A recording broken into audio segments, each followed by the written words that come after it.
Hi everyone! I thought I would do this tutorial on 3-hole pamphlet stitch binding just because I often get a lot of questions about it, so I will be answering those questions here.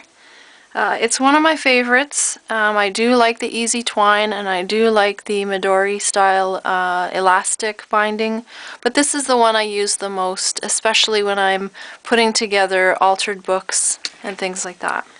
So I'm going to start with showing you the tools I use. First, I love this Tim Holtz clear ruler because it has the center measurements that you can go out on either side equally. This is really good for lining up your stitches perfectly on your spine.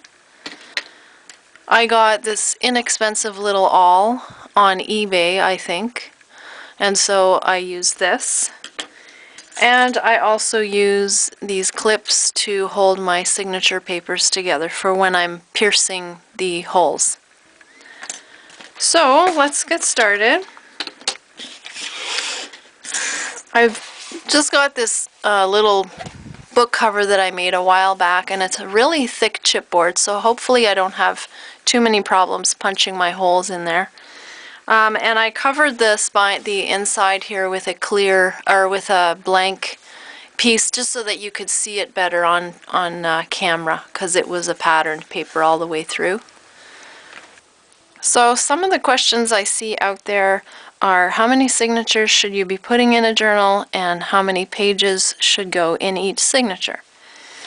So as you probably already know, a signature is a little booklet that gets bound into your book. For me, I like to use 8 pages. You can use less than that, you can use more, but I found that for me that's the go-to number. I put 8 pages typically into each signature, and when my book is an inch thick, I go with 3 signatures. That's just my go-to number, and anything thicker than that, if it's 1.5 inches like this one, I go to 5 signatures, and when it's wider than this, I go up to 6. So this one here is 1.5 inches,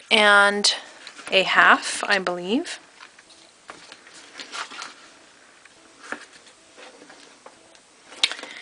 And so I've prepared 5 little signatures, and these have less than 8 this time. I have 6 pages in each.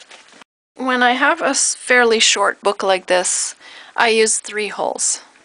The 5-hole pamphlet stitch is almost as easy as the 3-hole, but in this case we're going to do 3 holes. So I like to go to the center of the spine here, and because I don't know where the center is this way yet, I just draw a line across. So this will be my guide. And then I either go up 2 inches or 2.5, depending on the height of my book. So in this case I'm going to go up to 2 and down to 2. And then I'm going to flip it back over this way, and I'm going to mark where my stitches will go through. So again, using the center point, I find the same width on either side here. So I've got 3/4 of an inch on this side and 3/4 this way. And the comfortable place that I like stitching is at 1/4 inch in between each signature. So I'm going to mark my 0, and I'm going to mark at 1/4 inch and another one at 1/2 inch, and then I'm going to go back the other way and do the same thing.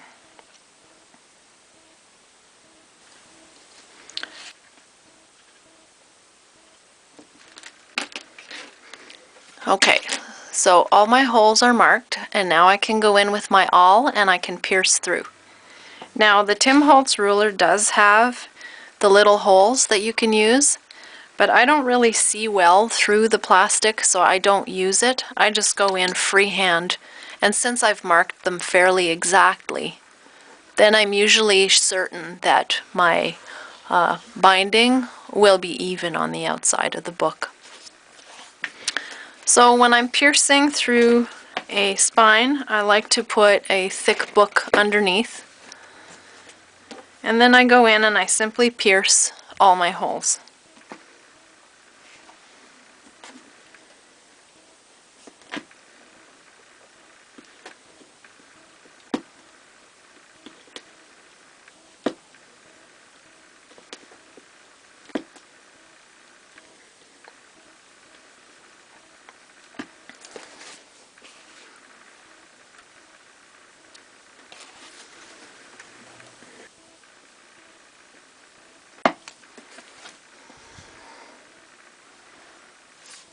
Now when I'm not sure if I've pierced all the way through, I go back in from the outside of the book and I push in this way.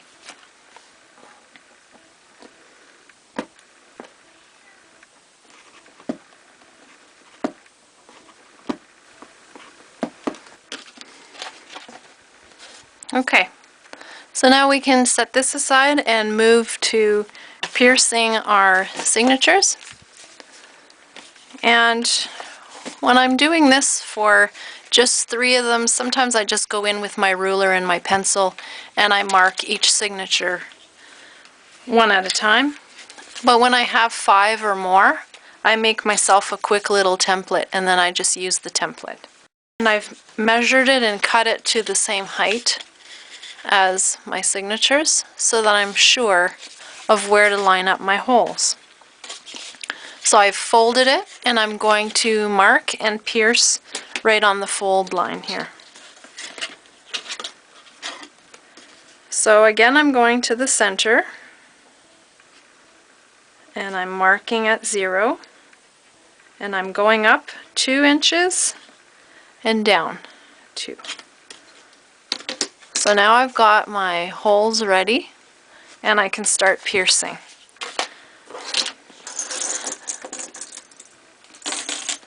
So I open up my book about halfway so that I have a nice little crease here. And I get my clip ready and I open up my signature.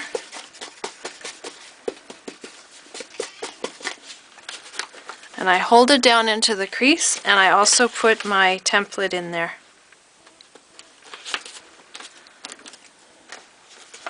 And while I'm holding everything in place, I just pierce my holes.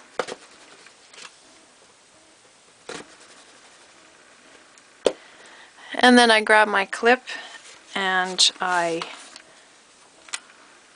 put everything together this way so that I'm ready to go when it's time to bind it. So I'm just going to do this with all 5 of these.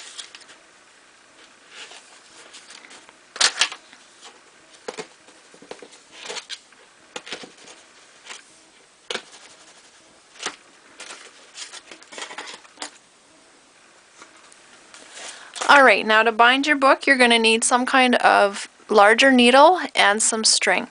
I'm using a crochet thread here. It's not the strongest, but for a small book like this, it's fine. Another one that you can use if you have is some embroidery floss or waxed linen thread. That's usually a popular one because it's very strong and it's easy to work with. And you can tie your knots nicely in the waxed thread because the knot will stay very well. So the length that I cut my thread at is at about 2.5 lengths of the book. That's usually enough for a 3-hole pamphlet stitch. And I'm going to start with the back signature and work my way up. And it gets trickier as you go because you're having to hold on to a book that's got more stuff in it. But over time you'll get, better at doing that. So then you can choose at this point whether you want your tails, your string tails, to hang out the spine so that you can add beads or that you can tie bows or buttons on, or if you want the knot to be on the inside. And I prefer the knot to be on the inside so that the spine is just more clean looking, but that's just me, so that's a matter of preference. Okay? So we're going to start with grabbing our signature this way, and you're going to be putting your needle through the center hole, like that. And then you're going to grab your book, and you're going to go to the last set of holes to the center, and you're going to put your needle through there.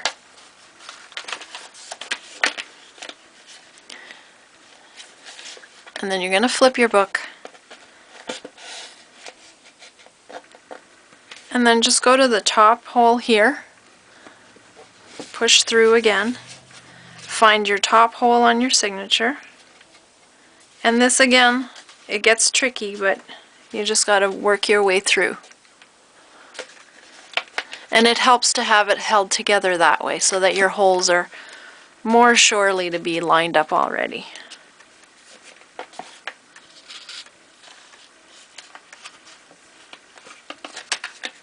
Then you go all the way to the bottom hole. And put through again. Flip over, and now it's time to go back through the center.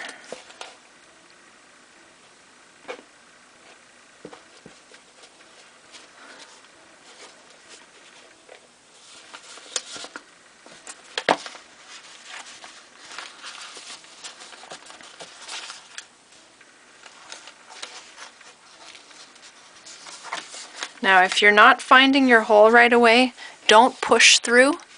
Just lift your pages individually and find the hole. It'll just make a cleaner finish that way. Okay, so now I'm going to take my needle out. And what I do here is take that out of the way.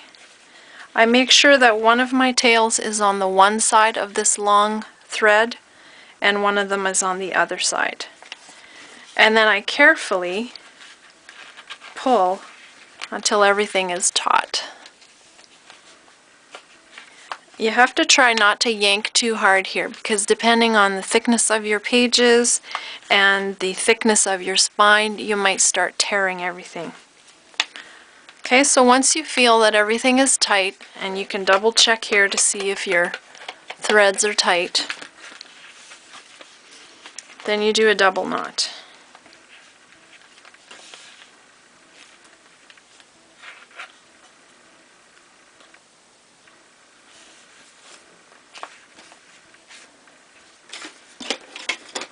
And then I cut my threads. And so there you have it, you've got one signature in. And it's fairly straight. Okay, so we're going to keep doing that until we have all 5 of them in. Alright, so now your signatures are all in. If you don't like seeing the knot and the string, you can cover this up by putting a little bit of glue there and some washi tape. The glue will help keep the washi tape secure because this is a crease. Another way is to maybe fold this piece over or use an edge punch and then glue the top and bottom, and it creates a pocket. So then your knot is hidden inside of a pocket and you'll have a pocket in each signature. So that's another way of doing it. I really don't mind the knot myself, but some people prefer not to have it showing. If you did the knots on the outside, this is where you can add a button or tie them up. And if you wanted to do it this way, I would suggest that you don't do the 2.5 lengths, but that you actually give yourself a lot more thread so that you can have longer tails on the back here so that you can add beads or buttons. So those are basically all the questions that I've been asked before or that I've seen out there and that I thought I would answer for you. If I missed anything, please don't hesitate to contact me and I'll do my best to answer. So thanks for watching. I hope this helps. Bye.